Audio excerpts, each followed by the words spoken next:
Shalom, shalom, shalom, shalom. It's Nahum out of WFI Memphis doing another cold cut through the spirit on another wicked day in Babylon, man. But it's all praises and glory and honor go to the Most High for every day under the sun, for everything that He brings forth, for all the attention, whether it be good or bad, for all the affliction, whether it be good or bad, right? You have to start fixating your mind and your spirit upon Yahweh Shem Yahushua. And shalom, shalom to all the saints. Shalom, shalom to all our family, right? Who taps in, right? To all the Aquath, to all the sisters, right? Doing what's necessary to keep their mind steadfast. All the brothers who are doing what's necessary to keep their heart and their spirit in sync with the Most High Yahweh. Shalom, shalom. This is a quick cold cut through the spirit. Afflictions are ahead, all right? So be prepared. Afflictions are ahead, so be prepared, man. Right? What do we mean by that? Well, I'm in Memphis, Tennessee, and there are many of our brethren and sisters, right, scattered all over the earth, and there's a plethora of counsels going forth on the behalf of your destruction.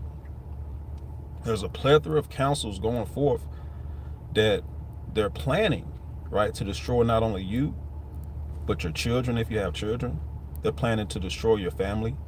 They're planning to destroy your loved ones. They're planning to maim you. They're planning to accuse you. They're planning to change the narrative upon the very spirit the Most High has upon you. And if you're too focused on getting a bag and on the world and on the awards that the world can give you, the achievements, if you're too focused on things that are not fruitful, even, man, and you haven't for 1 second talked to the Most High, repented to the Most High, asked for forgiveness of the Most High, you're lining yourself up to have Jacob's trouble tenfold and sin sevenfold, plague upon plague towards you, man. And these are the things that we have to start looking for, how to make ourselves prepared and how to get ourselves prepared, man, in these last days where there are afflictions ahead of you. Let's go to the book of Jeremiah, chapter 16, and let's start at verse number 6. This is Jeremiah chapter 16 and verse number 6. It says, both the great and the small shall die in this land. And if you're not paying attention, America doesn't care about your children. They're being scooped up in vans, right? Organs are missing, right? Hey, let you get sick and go to the hospital, right? Hey, they're going to try to collapse your health just to get your organs, man. Just to take you for profit. They don't care about your life. They don't care about your loved ones, man. They don't care that, you may be the president of this club, or you may be, a politician's son. You may have some rank, a football player, right? These accolades that people are worshiping and praising nowadays, they're going to fall flat. They're not going to care that you're a Megan Thee Stallion. They're not going to care that you're a Steph Curry. They're not going to care that you're an Oprah Winfrey or that you're a LeBron James, man. Once the Most High gives the decree and you're Jacob, trouble's going to be upon you, man. There's not going to be any paying your way out of a situation where the Most High says only your hands, the reward of your hands gets you out of these situations.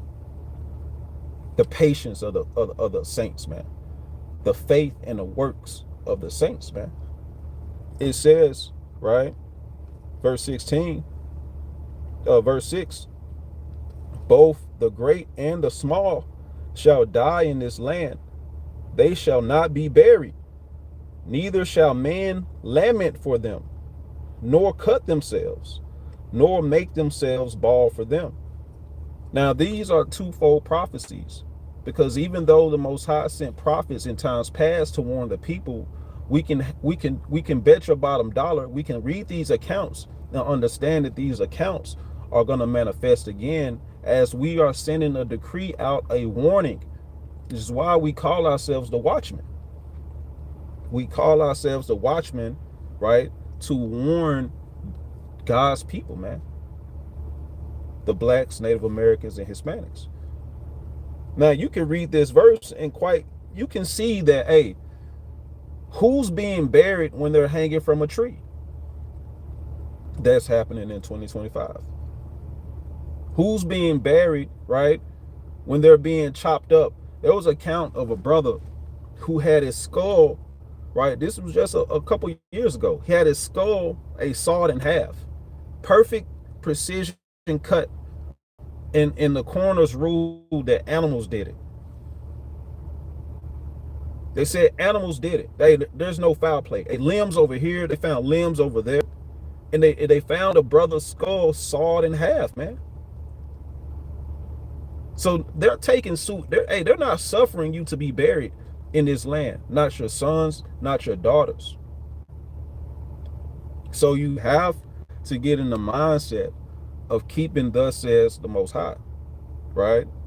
To get prepared for these afflictions that are ahead. Let's go to the book of Sirach, chapter 27. All right. Let's go to the book of Sirach, chapter 27. And let's start at the top. This is the book of Sirach, chapter 27, starting from the top, verse 1. Many have sinned for a small matter, and he that seeketh for abundance will turn his eyes away, right? This is something, right, that we have to meditate upon. People think that they can buy their way out of judgment, right?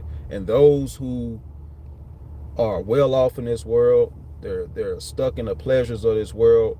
It says, hey, for those who seek abundance, right, they're gonna turn away from the Most High.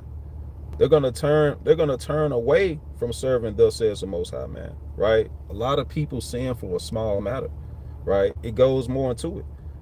As a nail sticketh fast between the joinings of the stones, so doeth sin stick close between buying and selling. So your riches are what propagates a lot of people in the lack thereof, right, to go out and sin. You have the most poverty-stricken places, right, enveloped with the most crime. Why do you see that? Because for want of small things, and for if you get hungry, you damn near rob anybody, man, to feed your children. What happens when these stores start closing, man?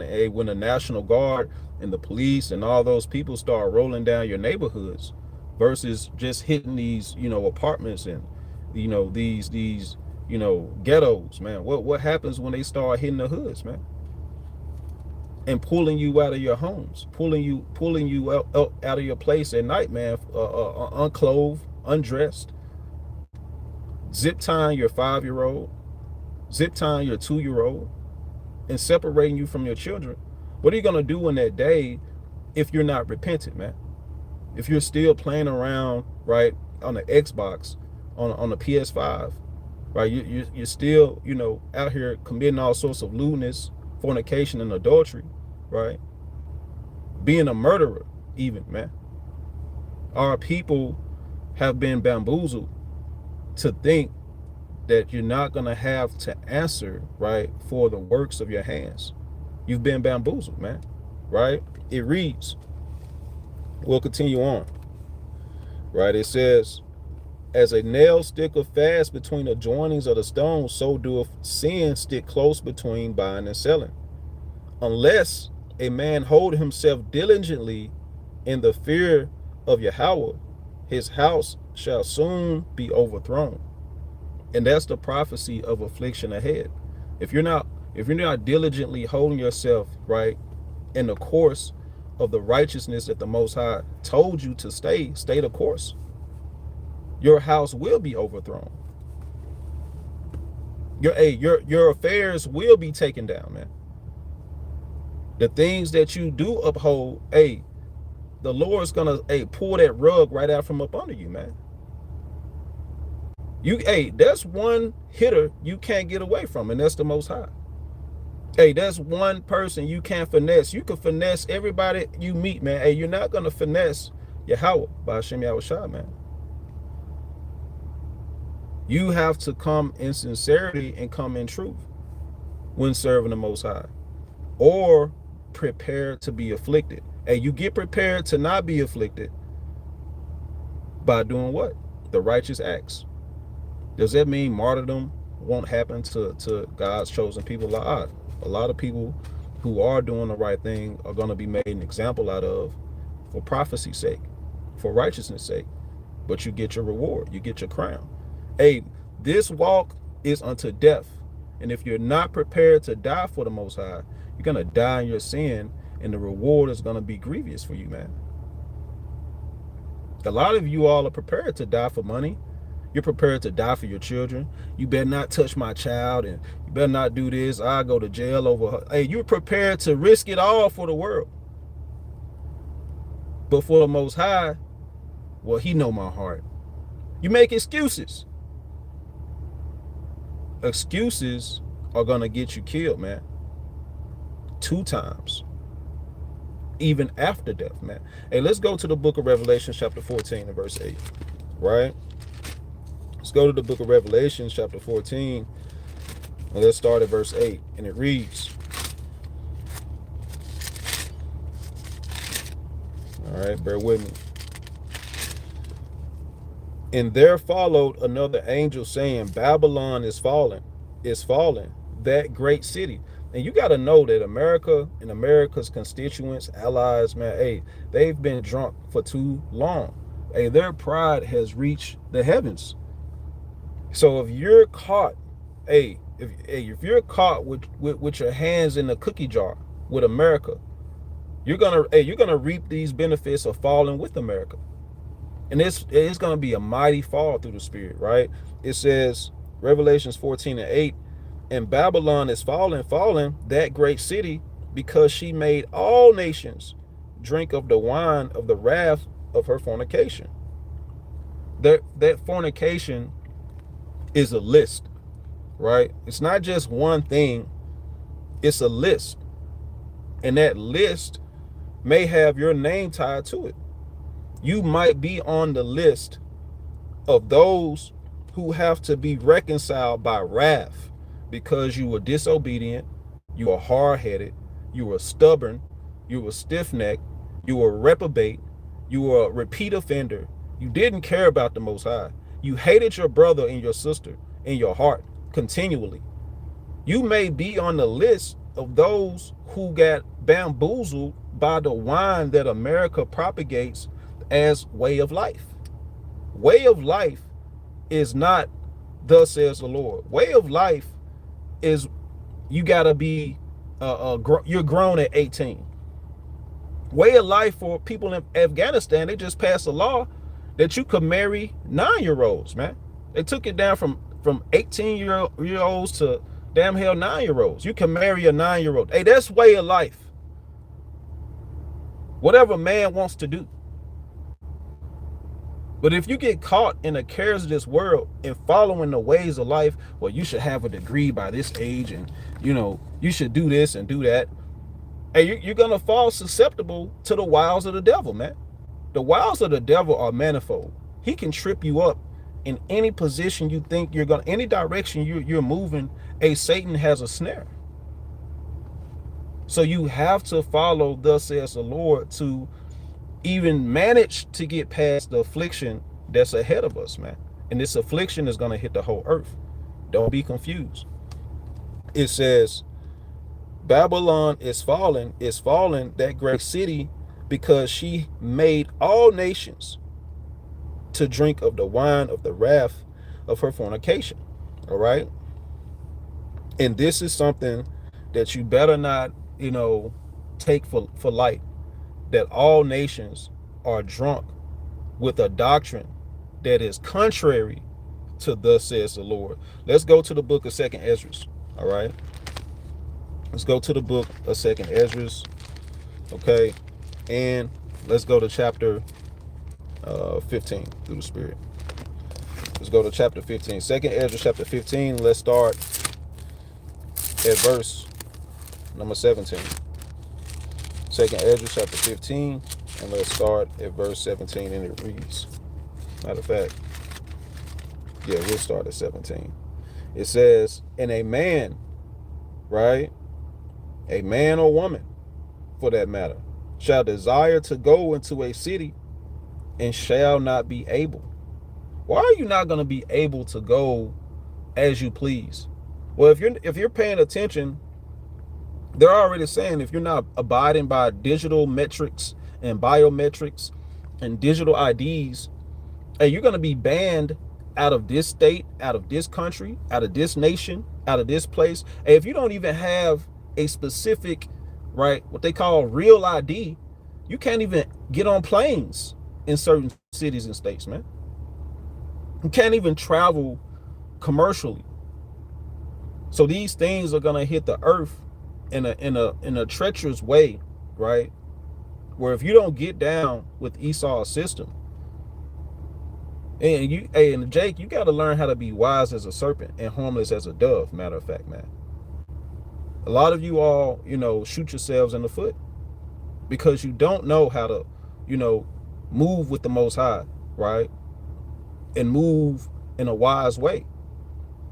We saying tuck your fringes in, and you move in righteousness, but there is a way, right, to not just be out here. What do we mean? Don't go out here protesting, picking up signs, and standing in the midst of a damn Antifa versus ICE clash, trying to bring it out. Man, we gonna get major numbers right here, Ock. And you got to be wise, man. Don't just throw yourself in affliction being over righteous, man. You have to understand that the Most High, what he says is going to happen. So if you fall victim to certain things, you have to stay committed, one, to the Most High. Two, you can't turn on the Most High, right? You can't turn and denounce, man, I'm no longer a Hebrew Israelite, man. And you're making one of those videos because you're trying to keep your job, taking off your fringes and shaving your beard and putting back on hoochie mama shorts. You threw all your dresses away because you don't want to be associated with those Hebrew Israelites because of affliction on the way, man. It says in 2 Ezra chapter 15 and verse 17, a man shall desire to go into a city and shall not be able. For because of their pride, the cities shall be troubled, the houses shall be destroyed, and men shall be afraid. This is affliction ahead. You will be afraid, especially those who are without Yahweh, right? While Yahweh shot, who are without, right, that covering, right, that breastplate of faith, that armor, right? Those who have negated this for doctrine of the world, because you fell in love with the world. You thought things were sweet. You thought things were cool. And you don't know what war looks like. You've never been in a war, Jake. Eve, you've never seen bullets flying before, really. You've never seen military buildup before. You just play your Call of Duty. You don't know what planning and counsel and war and wartime laws look like. You don't know. And they got y'all, they got y'all by the throat. I want to say something else, but they got you by the throat. And when they say it's time to go here or to or fro, you're going to do it. When they come to your homes and kick you out of your homes and they take over your neighborhood and say this is quarantine, this is now a military zone, you can't go back home. What are you going to do? What are you going to do when they freeze your bank accounts? What are you going to do? a lot of people aren't prepared for thus says the Lord, right? Let's go back to Jeremiah chapter 16. Let's go back to Jeremiah chapter 16, right? And let's start at verse number 10. A lot of you all think that these are just stories. You think that these are just good tales to talk about. You think a lot of you all think that these are just precepts upon precepts, man. Line upon line. Brother read here a little and there a little. Not understanding that these things must take place, man. This is Jeremiah chapter 16 and verse 10. And it shall come to pass when thou show this people all these words, and they shall say unto thee, wherefore hath the Lord pronounced all this great evil against us? Or what is our iniquity? Or what is our sin that we have committed against the Lord our God? Then shalt thou say unto them, because your fathers have forsaken me, saith the Lord, and have walked after other gods, and have served them, and have worshipped them, and have forsaken me, and have not kept my law. That's the reason. The Lord already said, hey, when you show them these words, and they ask, hey, why we got to go through this, and why are you proclaiming all this that's going to happen, and why can't I just go to work and come home and enjoy? Hey, tell them this. Thus said the Lord, man. He said, because you served other gods and worshiped them and have forgotten me. You and your fathers, y'all did this. Yeah, y'all did it. And have not kept my law. And ye have done worse than your fathers. For behold, ye walk every one after the imagination of his evil heart, that they may not hearken unto me.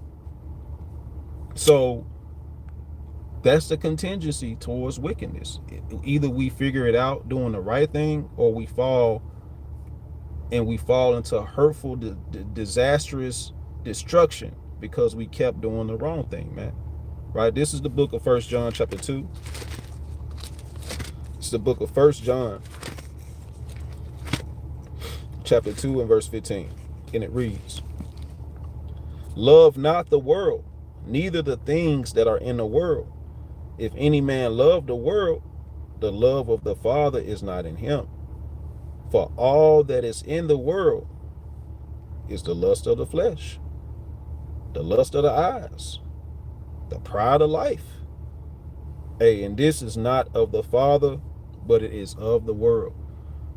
Playing upon tables, as the brother Uriah says, man. Hey, playing upon tables, man. You all have to figure this thing out, and where you are, whoever's tuning in or whoever will tune in, hey, and all the brothers who are putting out lessons across the diaspora, hey, if you are negating these words, it's on you in the last days. Nobody else. There are some who are going to come in at the last, yes, con. There are some who are going to, have that faith of a mustard seed, con. But for hard-headed Jake and you hard-headed Eve, who are hearing it time and time again, it's on you, right? We have to make sure when it says, hey, make your election assured, it's not, don't just read that and say, well, I got baptized yesterday. They did dunk me in some water. And no, hey, yeah, it's okay to do that. It's okay to get baptized, but is that the only thing you need to be doing? Well, I don't eat pork no more, brother. Well, is that the only thing you need to be doing? Don't hang your hat on a sin that you stopped doing where you done been doing it a lifetime. You don't hang your hat on a day on one win. It's just one win. You gotta keep enduring. You gotta keep going. You gotta keep winning. Right? It says, for all that is in the world, 1 John 2 and 16. For all that is in the world, the lust of the flesh, the lust of the eyes, the lust and the pride of life is not of the Father, but is of the world. Verse 17, and the world passeth away. Very, very, very, very important to understand verse 17. The things that you are holding on or you think will save you, the Lord said it's going to pass away. And the lust thereof, and your desire for it. But he that doeth the will of Yahweh abideth forever. Right? This is our only measure of standard right now to follow, thus says the Lord, right? This is Sirach chapter 14 and verse 20. This is your only standard of measure right now to get prepared, to figure out how to follow the Most High. How do you follow the Most High? Hey, do thus says the Lord. That's how. Sirach 14. I'm going to start at verse 20. And it reads, blessed is the man, blessed is the woman, right, that doeth meditate good things in wisdom, and that reasoneth of holy things by his understanding. He that considereth her ways, wisdom, he that considereth her ways in his heart shall also have understanding in her secrets. The her is the wisdom. And the Most High gives wisdom to those who are seeking him. Blessed is the man that doeth meditate good things in wisdom. Wisdom is at her. And that understanding comes by way of following the Most High. Leave off from all these doctrines. Stop looking to debate everybody. Get built up in your own spirit. And if you don't have to argue with, they just drop your seed and keep it moving. You don't have to debate everybody. You don't have to make a believer out of everybody. You believe first. Convince your own self. And that will help convince others when you start walking in the ways of the Most High. But with that, this has been a cold cut through the spirit. Afflictions are ahead, all right? And you have to be prepared. Don't get caught up in the narratives of what's going to happen. Get caught up in the prophecies, in the faith, in the love, and the fear of Yahweh, or Yahweh Shai. And with that, I'm going to say Shalom, Shalom. Kwam Yashua.